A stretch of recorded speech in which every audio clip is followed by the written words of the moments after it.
मैं यहाँ दो विषय पे थोड़ा हमारी विभागीय अधिकारियों के साथ, राज्य सरकार के अधिकारियों के साथ चर्चा किया।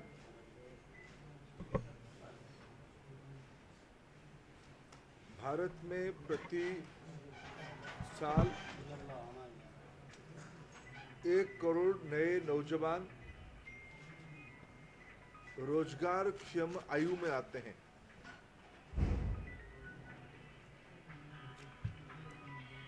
माननीय प्रधानमंत्री नरेंद्र मोदी जी की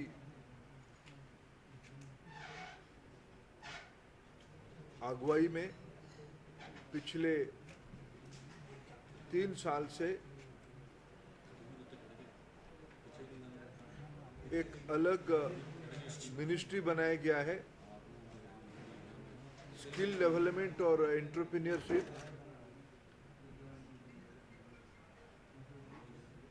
भारत सरकार की कई विभागों के अंदर स्किल डेवलपमेंट की काम चल रही है।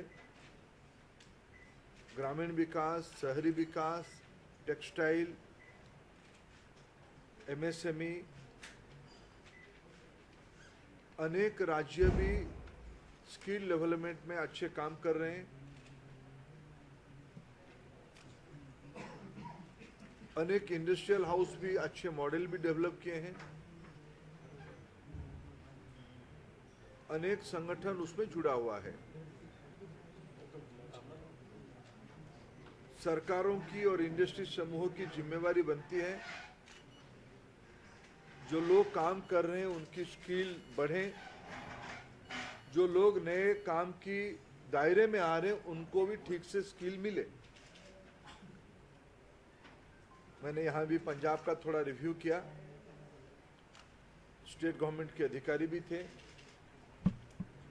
एनएसडीसी के अधिकारी भी थे। हम लोगों ने मिलकर ये कुछ प्रारंभिक सहमति बनाए हैं। पंजाब की जो विशेषता, मैं तो मानता हूँ, व्यक्तिगत रूप में मानता हूँ, पंजाब देश की स्किल डेवलपमेंट की हब ऐसे ही है। जिस प्रकार से आधुनिक खेती, मैन्युफैक्चरिंग इंडस्ट्री और सर्विस इंडस्ट्री पंजाब में विरासत में है। ये पवित्र नगरी स्वर्ण मंदिर में लाखों करोड़ों टूरिस्ट आते हैं, वाघा बॉर्डर तक जाते हैं।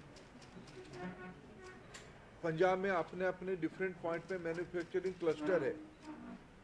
यहाँ से प्रशिक्षण लेते हुए देश की अन्य भागों में रोजगारी बढ़ाने के लिए लोग लगते हैं। पंजाब की कृषि अपने आप में एक बहुत बड़ा आयाम है, इसलिए समय के हिसाब से इसमें स्किल मैन पावर और बढ़े। इसलिए मैंने आज राज्य सरकार के अधिकारियों को भी जिम्मेदारी दिया है। भारत सरकार की एनएसडीसी उस काम पे भी लगेगी। पंजाब को आने वाले दिनों में देश की एक skill hub, skill man power की हब बनाने की हम लोग योजना बनाएंगे। दूसरी, मैंने पिछले बार पंजाब आया था तो प्रधानमंत्री उज्ज्वला योजना शुरू किया गया था। पंजाब में लगभग सारे घरों में एलपीजी पहुंचे, यह हमारी योजना है। मैं उसकी भी थोड़ा समीक्षा किया। हम उस दिशा में तेजी से बढ़ रहे हैं। पंजाब केरोसिन फ्री स्टेट हो चुका है। सारे घर में एलपीजी पहुंचे। लास्ट माइल एक तबका बचा है। हम राज्य सरकार की साथ चर्चा करेंगे। दोनों सरकार, भारत सरकार और राज्य सरकार दोनों मिलके जो बचे हुए हैं लोग, उनको भी कैसे जल्दी एलपीजी कनेक्शन मिल जाए, इसकी भी थोड़ा हमने आज समीक्षा किया। मित्रों, मेरे ओर से ही एक दो विषय बताना। देश में तेल की कीमतें जो बढ़ी हुई हैं, कांग्रेस इसके ऊपर कटाव लगा रही है, क्या कहना चाहिए? देखिए, तेल की कीमतें क्यों बढ़ी है इसकी एक विशेष पत्रकार वार्ता करके मैंने देश के सामने उसको स्पष्ट किया है। आज से नहीं, पिछले 2 दशकों से यानी पिछले 20 सालों से एक प्रैक्टिस जिसमें कांग्रेस की भी शासन था, जो प्राइस अंतर्राष्ट्रीय बाजार में पेट्रोल डीजल की होती है उसी प्राइस को हम भारत में जोड़ते हैं। जैसे सोने की दुनिया में एक भाव है, लोहे की दुनिया में एक भाव है, ऐसे ही पेट्रोलियम प्रोडक्ट की दुनिया में एक भाव है, क्योंकि हमारी लगभग 80% क्रूड ऑयल हमको बाहर से इंपोर्ट करना पड़ रहा है। पहले 15 दिन में एक बार उसकी प्राइस रिवीजन होती थी। अभी हम लोगों ने जून महीने से ये फैसला किया, रोज प्राइस रिवीजन हो जाएगी। उसकी 2 ही प्रमुख कारण है। अगर अंतर्राष्ट्रीय बाजार में तेल की दाम घट रही है, तुरंत उसकी फायदा ग्राहक को मिल जाए। अगर बढ़ भी रहा है, उसको 15 दिन की बढ़त एक बार देने का कष्ट ना उठाना पड़े।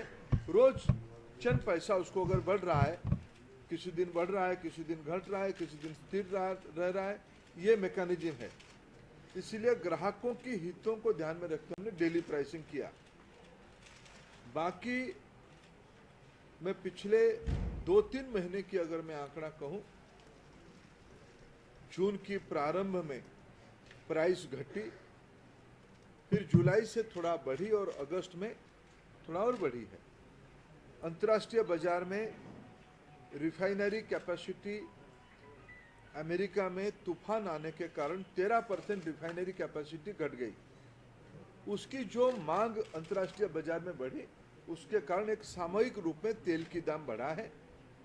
लंबे समय तक भारत के ग्राहकों को हितों में ध्यान में रखते हुए हमने ये अंतर्राष्ट्रीय बाजार की प्रैक्टिस को पिछले 20 साल से सही तरीके से जुड़ा है। जब ज़्यादा लोग आएंगे, अगर हम प्राइस में फ्रीडम देंगे, नया डायनेमिक्स जोड़ेंगे, तो ज़्यादा प्रतियोगी आएंगे, धीरे धीरे ग्राहक को सुलभ चीज मिलेगा। सर कंपनियों पर कोई कंट्रोल नहीं रहा सरकार का। कोई आवश्यकता नहीं ना। कोई देखो, मैं आपको एक उदाहरण बताता हूँ। टेलीफोन प्राइस 15 साल पहले, 10 साल पहले पर यूनिट 20 रुपया था। आज फ्री टॉकिंग टाइम की बात आई है। कंपनी कोई मुनाफा नहीं कमा रहा है, कंपनी ज्यादा इंफ्रास्ट्रक्चर में लगाएगी पैसा तो मूल्य ज्यादा सस्ते होंगे। कंपनी को अगर हम रोज का रोज नियंत्रण करेंगे तो कंपनी की व्यावसायिक भूमिका नहीं रहेगी। इसलिए ऐसा तो नहीं कि सिर्फ बढ़ ही रहा है, घट भी तो रहा है। सर माना जाए कि कंपनी को फायदा पहुंचाने के लिए इसके ना, कंट्रोल ये गलत तथ्य है।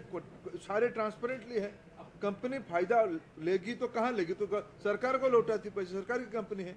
डिविडेंड के आकार के रूप में, टैक्स के आकार के रूप में कंपनी और नेटवर्क और इंफ्रास्ट्रक्चर खड़ा करने के रूप में कंपनी तो सरकार में पैसा खर्चा करती है, लोगों के लिए पैसा खर्चा करती है। कोई निजी कंपनी नहीं कि वो बाहर मुनाफा चली जाती है।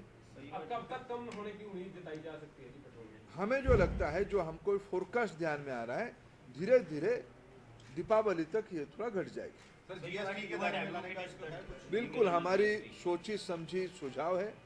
पेट्रोलियम प्रोडक्ट को भी जितना ही जल्दी जीएसटी में लाया जाएगा, ये प्रो कंज्यूमर उतना ही जल्दी होगा।